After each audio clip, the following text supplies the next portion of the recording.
네, 오늘 시그널픽에서는 이상민 전 국민의힘 의원을 전화로 연결해 보겠습니다. 의원님 안녕하세요. 네, 안녕하세요. 예, 새해라서 얼굴을 좀 뵐 수 있을까 했는데 다음에는 꼭 스튜디오로 모시겠습니다. 예, 다음에 꼭 찾아뵙겠습니다. 예, 좀 무거운 소식밖에 없어서 좀 죄송하긴 한데요. 첫 번째 질문으로는 이걸 안 드릴 수가 없네요. 대통령이 내란 우두머리 혐의로 구속 수감이 됐습니다. 현직 대통령으로선 처음이잖아요. 의원님도 TV 지켜보셨을 것 같은데 좀 어떻게 보셨어요? 뭐 우리 국민은 누구나 할 거 없이 그 윤석열 대통령을 지지했건 안 했건 관계없이 아마 갖고 있는 자존감 또 예. 뭐 이런 것들이 상처를 많이 입었고요. 또 특히 정치권에서는 이번 비상계엄 사태나 탄핵 또는 뭐 형사 소추 뭐 이런 과정에 이르기까지 정치권이 제 역할을 못하고 오히려 그냥 고소고발 그런 갈등과 대립을 확대 재생산하는 그런 거에만 머물러서 정치권에 있는 한 사람으로서 네. 국민들께 너무 송구스럽습니다. 특히 우리 사회에 어떤 문제가 생기면 네. 이를 해결하고 수습하는 아주 지혜로운 방안을 선진국 또는 문명국가에 맞는 그런 지혜를 발휘해야 되는데 덕목도 발휘해야 되는데 예. 그러기보다는 매우 거칠고 오히려 반문명적이고 사려 깊지 못하고 또 비이성적이고 이런 언어들이 난무하면서 상대를 그냥 상처만 입히고 그 무너지기만을 바라는 그런 구조가 우리 사회의 큰 총체적인 취약점이다, 결점이다 이런 네. 생각이 들었습니다. 대통령이 근데 구속을 된 거를 놓고 이재명 민주당 대표와 좀 비교하는 뭐 그런 비교를 하면서 형평성에 맞지 않다 뭐 이런 식의 좀 울분을 토하시는 분들도 꽤 많은데 일단 구속된 사유를 적은 걸 보니까 15글자입니다. 대통령에 대한 헌정사 초유의 현직 대통령 구속인데도 불구하고 피의자가 증거를 인멸할 염려가 있다 이렇게 딱 한 줄 정도를 적었어요. 예, 이거에 대해서는 좀 타당한 이유를 썼다 이렇게 생각이 드시나요? 저는 우선 형식적인 면에서도 영장을 발부하는 거든 또는 뭐 어떤 재판이든 그 결론은 소송 당사자뿐만 예. 아니라 국민들에 대해서 충분히 설명을 드리고 그 재판부의 입장을 설득하는 공감을 얻는 그런 절차이거든요. 예. 그렇기 때문에 가능하면 상세하게 또 명확하게 밝혀야 되는데 딱 15자 하면서 그 현직 국가원수 대통령을 구속을 시키는 그런 결론을 내리면서 그냥 증거인멸의 염려가 있다. 이걸로 그냥 딱 한 거는 너무 무성의하고 네. 사법부 재판부가 이 사안을 너무 가볍게 보고 있지 않느냐. 또 설사 아무리 가벼운 사건이라 하더라도 이렇게 판결하면 안 됩니다. 예. 그런데 형식 면에서 그렇고 더구나 이제 구속을 시키려면 영장을 발부하려면 죄를 범했다고 볼 만한 상당한 이유가 있는 건 물론이고 또 구속 사유가 있어야 되거든요. 예. 말하자면 증거인멸이나 도주의 염려가 있어야 되는데 아니 저 윤석열 대통령의 경우 도주를 하고 싶어도 못할 테고요. 네. 현직 대통령이고 예. 또 증거인멸은 이미 핵심 관련자들의 진술이나 또 그 당시 그 비상계엄 사태의 한 몇 시간 동안의 과정은 그냥 전국에 생중계가 돼서 영상 녹화물이 다 비치되어 있기 때문에 네. 또 관련되는 여러 증거들이 확보되어 있기 때문에 윤석열 대통령의 진술과는 관계없이 증거도 확보되어 있고 또 핵심 관련자들은 이미 또 구속되어 있기 때문에 윤석열 대통령이 어떻게 영향을 입혀서 그 진술을 바꿀 수 있는 그런 영향력도 미칠 수도 없는 입장입니다. 그러니까 네. 증거를 인멸할 염려도 없고요. 그런데 그런 구속의 요건을 갖추지 않았는데도 어쨌든 현직 국가 원수인 대통령을 구속을 그렇게 쉽사리 시킬 수가 있는지 그리고 이재명 대표를 영장 기각할 때 내세웠던 것이 불구속 수사의 원칙이었습니다. 예, 그랬죠. 불구속 수사의 원칙을 배제할 정도의 구속이 필요나 사유가 있다고 인정하기가 어렵다. 오히려 야당 대표로서 많은 사람들의 비판과 감시의 대상이 되고 있기 때문에 증거인멸의 가능성도 없고 또 구속을 시키는 것보다는 방어권을 보장하는 것이 마땅하다 이런 논리였는데 네. 그런 논리를 똑같이 윤석열 대통령한테 대입하면 영장을 발부할 수가 없지요. 뭔가 법원의 어떤 영장 발부 사유에 있어서 좀 형평성에 어긋난다. 뭐 의원님도 이렇게 생각을 하시는 것 같아요. 그러니까 뭐 형평성에 어긋났다라고 의도적으로 하기보다는 예. 그런 이제 판사마다 그 제각각 판결하는 건 뭐 어쩔 수 없다 하더라도 그래도 네. 이런 중요한 사건에 있어서 바로미터가 되는데 사법의 신뢰와 권위를 좌우할 정도의 중요한 그 바로미터가 되는 건을 네.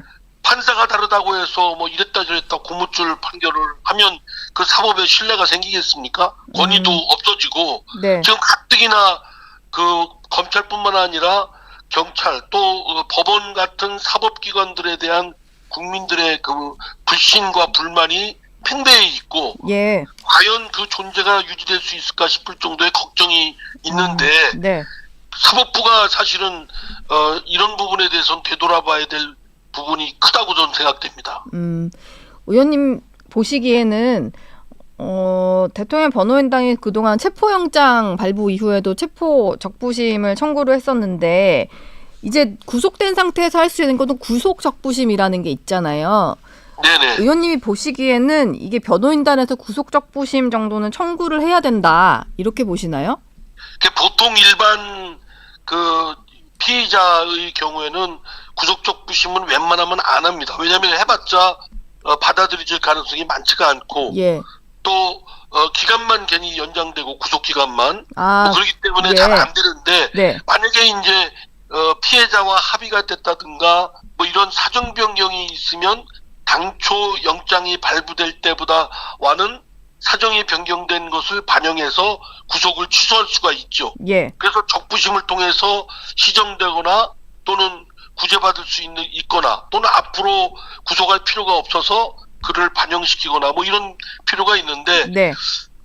지금 뭐 그 윤석열 대통령의 건은 사실 워낙 지금 중대한 그 사회적 그 초미의 관심사가 되고 있는 사건이고 네. 여기에 법원이 과연 그거를 종전에 영장 발부할 때와 다른 구속적 부심의 인용 판결을 할 수가 있을까? 저는 조금 뭐 그 가능성은 적다고 봅니다. 그러나 예. 윤석열 대통령으로서는 네. 어쨌든 물에 빠진 사람 지푸라기도 잡는 심정으로 자신이 억울하다거나 하고 싶은 얘기를 할 기회를 주어진다면 하고 싶겠죠. 근데 저는 예상컨대는 네. 윤석열 대통령이 구속적 부심을 신청을 할 것이다. 네. 그러나 뭐 가능성은 법원의 그런 지금까지의 태도라든가 예. 뭐 이런 굉장히 수구적인 그런 자세를 볼 때 과연 귀담아 들을까 그런 생각이 듭니다. 예. 만약에 귀담아 들은다고 한다면 이번 영장 발부에 있어서도 저 윤석열 대통령 쪽에서 그렇게 주장한 그 비상계엄이 통추행이다. 사법심사의 대상이 되지 않는다. 또는 뭐 2시간짜리 내라내는 게 어떻게 있을 수 있느냐. 뭐 이런 등등에 대해서 최소한 재판부의 입장이 설치가 있었어야 된다고 생각합니다. 그런데 그게 예. 딴그리 무시되고 증거인멸이 염려가 있다. 네. 이걸로 영장을 발부를 하는 건 네. 매우 무성의하고 그 재판부의 고민이나 고뇌가 매우 좀 적었다라는 생각이 듭니다. 예. 그 대통령 영장 발부된 새벽에 일부 지지자들이 좀 극렬 지지자들인데요. 서부지방법원에 난입하는 사건이 발생을 했잖아요. 보니까 저도 뭐 벽을 깨고 창문을 깨고 난입하는 이런 모습을 영상으로 보니까 상당히 좀 많이 위험한 장면이었는데 의원님은 이 장면을 어떻게 보셨나요? 예, 뭐 그거는 뭐 어떤 말로도 변명할 수 없는 100번 잘못한 거고요. 예.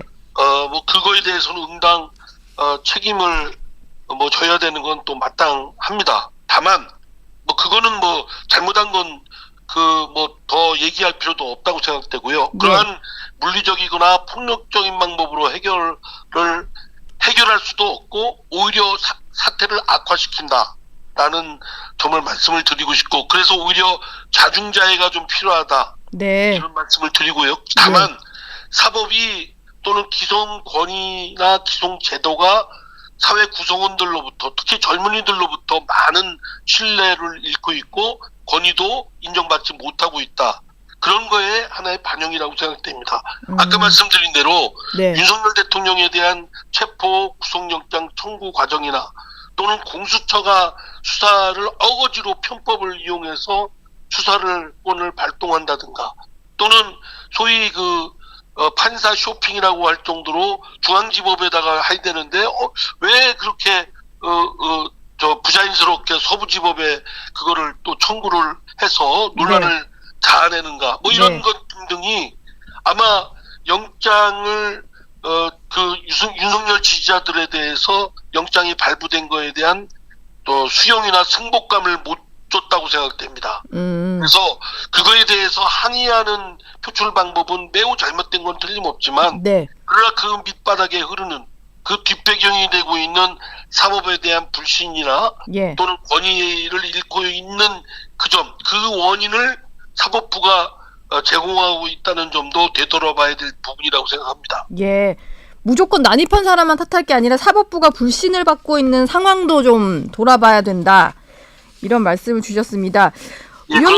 의원님께 이것도 좀 여쭤보고 싶은데, 대통령의 어떤 비상계엄의 정당성을 주장하는 쪽에서는 이게 뭐 대통령도 여러 차례 밝힌 게 부정선거였다 보니까 이 부정선거 의혹을 알리기 위해서 즉 비상계엄을 할 수밖에 없었다. 이런 논리들을 많이 펴니다. 뭐 김민전 의원 같은 경우는 가장 적극적으로 이걸 좀 뭐 알리고 있는 의원인데, 의원님 생각은 좀 어떠세요? 부정선거 때문에 비상계엄을 할 수밖에 없었다. 여기에 좀 동의를 하십니까? 그러니까 부정선거를 했는지 안 했는지는 밝혀져야 될 부분이고요. 또 국회에 그 원내 절대 일당을 갖고 있는 민주당 등 야당의 폭고, 뭐 그 근거 없는 탄핵이나 줄탄핵이나 또는 특검 또는 뭐 입법 폭주 이런 것들에 대해서 제동을 걸어야 되고 그럴 필요가 있는 건 틀림없지만, 그거를 제동을 거는 방법을 비상계엄을 통해서 하려고 하는 그 방식이나 정도는 매우 잘못된 것이죠. 그거를 아무리 그 상대가 잘못되고 했다 하더라도 내 쪽에서 매우 부적절하고 또는 과잉으로 또는 비례성의 원칙에 어긋나는 또는 일정한 헌법상 법률상 요건을 갖추지 못한 수단과 방식을 동원해서 하려고 했다면 그 자체가 그 동기나 배경이 어떻든 간에 그 발동한 그 비상계엄 발동은 매우 잘못된 것이고요. 그거는 대부분의 국민들의 합리적인 상식이나 그런 이치에 비춰보면 그거는 거의 컨센서스를 이룬 거라고 생각됩니다. 근데 윤석열 대통령의 일부 지지자나 또는 국민의힘의 일부 지지자나 또는 사회 일각의 분들이 선거 부정이나 또는 민주당의 폭고 뭐 이런 것들을 제동을 걸기 위한 비상계엄 발동은 불가피했다. 근데 저는 불가피했다는 말은 정말 위험한 생각이라고 합니다. 경력을 통해서 비상계엄이라는 극단적인 조치를 통해서 이를 해결하거나 또는 그를 제어를 할 수 있다고 생각한다면 오늘날 대한민국 국민의 그런 수준이나 민주의식에 비춰보면 전혀 동떨어진 얘기거든요. 거기에 오류가 있다고 저는 생각합니다. 알겠습니다. 지금 이런 와중에 정치권에서는 내란 특검법을 놓고 좀 충돌을 하고 있는데 17일에 야당 주도로 통과가 되기는 했습니다. 국민의힘에서는 거부권 행사를 요구하는 상황이고요. 근데 대통령이 구속까지 되다 보니까 굳이 특검까지 출범을 시킬 이유가 있냐, 특검 무용론이 좀 일고 있는 것 같아요. 아니 근데 지금 뭐 처음이라면은 특검을 권력 측 또 윤석열 대통령 측에서 뭐 이렇게 영향력을 입혀서 왜곡시킬 수도 있다 이런 걱정 때문에 특검 뭐 하자 뭐 이런 얘기도 있을 수 있지만 지금은 다 끝났습니다. 이번 비상계엄 사태의 핵심 관계자 윤석열 대통령을 제외한 나머지 김용현 장관을 비롯한 뭐 사령관 등 9명은 다 수사가 끝나고 기소가 됐거든요. 중앙지법에. 네. 곧 재판이 열립니다. 예. 그리고 윤석열 대통령도 체포영장, 구속영장을 통해서 지금 수사도 거의 마무리 단계에 있어요. 더 뭐 수사를 해야 될 필요성이 거의 없을 정도고 증거가 뭐 어쨌든 가부간의 어떤 판단이든 확보되어 있다고 할 수 있고요. 네. 그리고 지금 와서 뭐 특검을 한다고 하는 건 뒷북치기고 민주당이 그를 주도해서 밀어붙이기로 통과시키고 해야 되겠다라고 하는 건 결국 이 사태를 계속 끌고 나가서 계속 부추겨서 사회적 어떤 그 논란을 일으켜가지고 조기 대선이 있을 경우 그때까지 선거 전략용으로 써먹겠다. 이런 나쁜 의도가 속셈이 있다는 건 다 압니다. 예. 그렇기 때문에 무용론이 아니라 지금 비상계엄에 대한 특검은 해야 될 필요성도 없고 하면 할수록 사회적 논란만 더 소모적 그 정파적 대립 갈등만 확대 재생될 것이기 때문에 네. 백해무익한 것이기 때문에 결코 해서는 안 될 일이라고 생각합니다. 지금 예. 민주당에서는 뒷북치실 일은 아니라고 생각합니다. 네. 알겠습니다. 국민의힘 같은 경우는 대통령의 어떤 구속 이후에 사법의 공정성이 땅에 떨어졌다. 이재명도 구속하라. 이런 얘기들이 좀 나오고 있는데요. 이재명 민주당 대표가 뭐 우여곡절 끝에 영장이 기각되면서 이제 구속이 안 된 상태로 지금 여러 가지 재판을 받고 있다 보니까 이런 말이 나오는 것 같아요. 의원님도 보시기에 지금 같은 잣대를 돼야 된다. 이런 생각이시죠? 당연히 같은 잣대일 뿐만 아니라 이미 예. 이재명 대표에 대해서는 재판을 계속 끌고 왔지 않습니까? 단적인 예가 공직선거법은 법에 의해서 6개월 안에 끝내야 되는데 1심이 예. 2년을 넘게 끌고 왔습니다. 2년 2개월이 걸렸죠. 해가지고 네. 재판을 지연시켜서 결국 지연된 정의는 정의가 아니라는 얘기까지 듣지 않습니까? 네. 누구나 뭐 백현동 사건, 대장동 사건 또는 북한 뭐 북송 자금 사건 뭐 등등 이 건 저 건 해가지고 한두 가지가 아닌데 네. 계속 질질 끌고 그리고 공당인 그 민주당이 이재명의 사법 리스크를 막아주려고 방패 역할을 하려고 그동안 얼만큼 이 정당의 정치적 그 힘을 활용했습니까? 그리고 특검이라든가 탄핵이라든가 계속 판사들한테도 그걸 겁박을 하면서 또 그런 재판에 대해서 유죄 판결 내린 판사에 대해서 뭐 탄핵을 하겠다 이렇게 겁박을 하면서 사법부를 겁박을 주고 했지 않았습니까? 예. 이재명 대표와 관련된 그 이재명과 그 무리들이 저지른 그 사법에 대한 타격 또는 침해 위협은 윤석열 대통령에 대해서 뭐라고 할 자격이 없다고 생각됩니다. 예. 자신들이 그동안 했던 것을 돌아보면 엄청난 해악질을 한 것이고 그 해악질이 사법에 대한 신뢰와 권위까지 엄청난 타격을 줬고 오늘날 지금 서부지원의 그런 소위 난동 사건의 배경도 원인도 저는 했다고 봅니다. 네. 그런 점에서 이재명 대표와 민주당 사람들은 맹성이 좀 필요하다고 보고요. 제가 민주당에 있을 때 이재명 대표 체포 동의안 가결에 앞장섰는데요. 네. 아니 그때 체포 동의안 국회에서 동의안 가결시키고 영장이 발부될 정도의 상황에 이르렀는데도 불구하고 그 당시 담당 판사 뭐라고 했습니까? 불구속 수사의 배제 원칙을 불구속 수사의 원칙을 배제할 정도의 구속 사유를 필요성을 인정하기 어렵다. 네. 또 공당의 대표로서 만인의 감시 비판의 대상이 되고 있기 때문에 피의자의 방어권을 보장할 필요가 있다. 뭐 이런 등등의 이유를 들어서 영장을 기각했거든요. 예.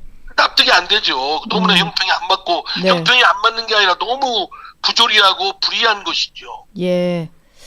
알겠습니다. 의원님 시간이 다 돼서 오늘 연결은 여기서 마무리하고요. 다음에 스튜디오에 모시겠습니다. 오늘 말씀 감사합니다. 예, 감사합니다.